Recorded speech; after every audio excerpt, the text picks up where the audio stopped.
నిజంగా ఆర్టీసీ గత గవర్నమెంట్ ఏదైతే చేసిందో తప్పిదాల వల్ల చాలామంది కార్మికులకు ఇబ్బంది పడతా ఉన్నారు. చాలామంది ఈరోజు సీఎం వాళ్ళ ఇంటి వద్ద కూడా చాలామంది ఇక్కడ ఆలోచిస్తున్నారు. అన్న కూడా మాట్లాడారు.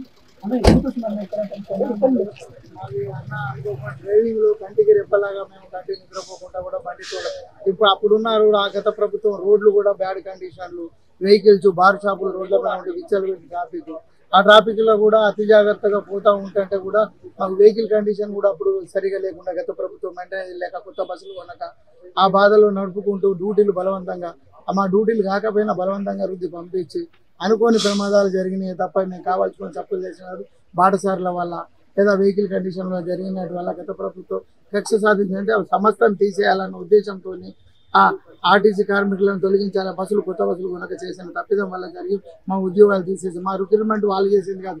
గత కాంగ్రెస్ ప్రభుత్వం వల్లే మాకు రిక్రూట్మెంట్ జరిగి మాకు ఉద్యోగాలు వచ్చినాయి. ఈ తెలంగాణ ప్రభుత్వం ఎవరికి ఉద్యోగం ఇవ్వలేదు కానీ అందరు ఉద్యోగాలు తీసేసిండు. భూమి ఆస్తులను కుదరబెట్టి అన్ని బస్సులను కుదరబెట్టి బస్సు కష్టాలను కుదరబెట్టి ఆయన సొమ్ము చేసుకున్నాడు తప్ప కార్మికులకు కానీ సంస్థ కానీ ఒరిగిచ్చింది ఏం లేదు. అందుకని ఇప్పుడు వీళ్ళు ఇప్పుడున్న కార్మికులు అందరం ఆర్టీసీ కాంగ్రెస్ ప్రభుత్వంలో పుట్టిన బిడ్డలమే. ఇప్పుడు గత ఎవరు అనాథాలు లెక్కచ్చు అనాథాలు చేసిపోయింది కాబట్టి ఇప్పుడు మళ్ళీ కాంగ్రెస్ ప్రభుత్వం వస్తేనే సంస్థ దక్కుతుంది, అందరం బాగుంటామని చెప్పి తెచ్చుకోవడం జరిగింది. ఇప్పుడు మేము పెద్దగా కోరుకునేది ఇప్పుడు అనాథాలాగా బతుకుతున్నాం. మాకు కనీసానికి 40 ఏళ్ళు చేసిన డ్యూటీ చేసిన వాళ్ళకు బస్ పాస్ లేదు, బస్ టికెట్ పెట్టుకొని ప్రయాణాలు చేయాల్సి వస్తుంది. కనీసం టికెట్ డబ్బులు లేక ఇంట్లోకి వెళ్ళకుండా తిండి కూడా ప్రాబ్లం అవుతుంది. కాబట్టి మా ఉద్యోగాలు మాకు ఇస్తే కొంచెం సెటిల్మెంట్లు అయిపోయి మాకు ఏమన్నా పట్టుపోయేసారి నచ్చితే అప్పులు కట్టుకొని అన్నా ఎక్కడెక్కడ అప్పుల బాధలన్నా తీర్చి ప్రాణాలతో బతికి బయటపడతాం. లేకపోతే ఉద్యోగాలు రాకపోతే పిల్లలు అంతా మాకు చనిపోయే ప్రభావాలు ఉంటాయి. మానసికంగా చదువులు మానేసి ఇప్పటికే పిల్లలు కూలిపండి అయిపోతారు. కాబట్టి మమ్మల్ని ఆదుకొని మమ్మల్ని ఉద్యోగాలకు గత పనిష్మెంట్ ఏదో కొంత పనిష్మెంట్ ఇచ్చుకుంటా మాకు జరిగిన మిస్టేక్గా భావించి తప్పులు కాదు కాబట్టి అనుకోకుండా సంవత్సరాన్ని ఆదుకుంటాడని మీ ద్వారా వేడుకుంటున్నాము.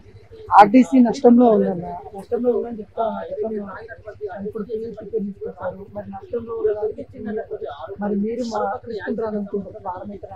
భారం అనేది ఏం లేదు. ఆర్టీసీ ఎన్నడూ నష్టం లేదు. కాంగ్రెస్ ప్రభుత్వం దాన్ని గతంలో 3,30,000 పెట్టుబడి పెట్టిన ఆర్టీసీ 1,20,000 టర్నోవర్ అయింది. 1,20,000 సిబ్బంది, 130 మంది సిబ్బంది ఉన్న సంస్థ 1,20,000 సిబ్బంది లాస్ అయింది. 70 ఏళ్ళ చరిత్రలో ఆర్టీసీ లాస్. ఒక కేసీఆర్ ప్రభుత్వంలో లాస్ అంటే అప్పుడున్న వర్కర్ల ప్రభుత్వం వల్ల లాస్ అయినట్టే తప్ప వర్కర్లు అప్పుడు ఉన్నోళ్ళే. ఇప్పుడు వచ్చిన ఫ్రీ టికెట్ అనేది ఫ్రీ జనం కోసం ఆ ప్రజలను ఆదుకోవాలి గరీబులను ఉద్దేశంతో ఆ గొప్ప స్కీమ్ తీసుకొచ్చిండు రేవంత్ రెడ్డి గారు కాంగ్రెస్ ప్రభుత్వం. ఆ స్కీమ్ వల్ల గరీబులు ప్రయాణము దేవాలయాలకు పోతుండ్రు.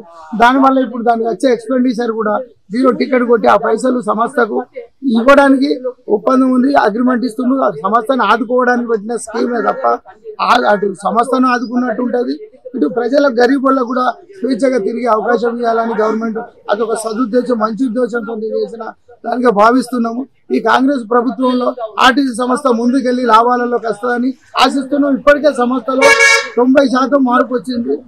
అప్పటికిప్పుడు గత బీఆర్ఎస్ ప్రభుత్వానికి కాంగ్రెస్ ప్రభుత్వానికి 90% హ్యాపీగా ఉన్నారు వర్కర్లు. ఇప్పుడు డ్యూటీలో ఉన్న వాళ్ళు ఒకటి మా కర్మకాలి మేము ఉద్యోగాలు బాధపడుతున్నాం కానీ ఉద్యోగాలు ఉన్న వాళ్ళు అప్పటి ప్రభుత్వానికి రిలాక్స్ అయింది. కాబట్టి 99% కాంగ్రెస్ ప్రభుత్వం ఆర్టీసీని ఆదుకుంటుంది, ఆర్టీసీ లాభాలలో తీసుకొస్తారన్న నమ్మకం మాకుంది. ఎందుకంటే వైఎస్ఆర్ అప్పుడు అప్పులు లేకుండా ఇచ్చేసిండు బీఆర్ఎస్ ప్రభుత్వానికి. వాళ్ళు ఉన్నాయని అప్పులు చేసి ఇచ్చారు కాబట్టి ఆ అప్పులు తీరుస్తారు, సంస్థను కాపాడతారు అన్న నమ్మకం మాకుంది. సీఎం గారికి ధన్యవాదాలు చేస్తూ మమ్మల్ని ఒక కన్నబిడ్డలాగా ఆదుకుంటారని ఆశిస్తున్నాం. ఈ మీడియా మిత్రుల రిక్వెస్ట్ చేసి అప్పీల్ పెట్టుకుంటున్నాం. మొత్తానికి ఇక్కడ ఒక్కొక్కరిది ఒక్కొక్క ఆవేదన కనిపిస్తా ఉంది. నిజంగా చెప్పాలంటే ఎందుకంటే ఈ ఆవేదనని రేషన్ కార్డు కూడా వాళ్ళకి లేని పరిస్థితి అయితే కనిపిస్తా ఉంది. కనీసం జాబులు పోయినాకైనా రేషన్ బియ్యం అయినా తిందామని పరిణామాలు అక్కడ లేకుండా జరుగుతాయి. ఎందుకంటే రేషన్ కార్డు ఏదైతే గవర్నమెంట్ ఉన్న వాళ్ళకి రేషన్ కార్డు ఇవ్వకుండా సిద్ధాంతం ఏదైతే ఉందో దానివల్ల వాళ్ళకి రేషన్ కార్డు కూడా లేదు. ఇప్పుడు వచ్చిన గవర్నమెంట్ ఆదుకోవాలని చెప్తా ఉన్నారు.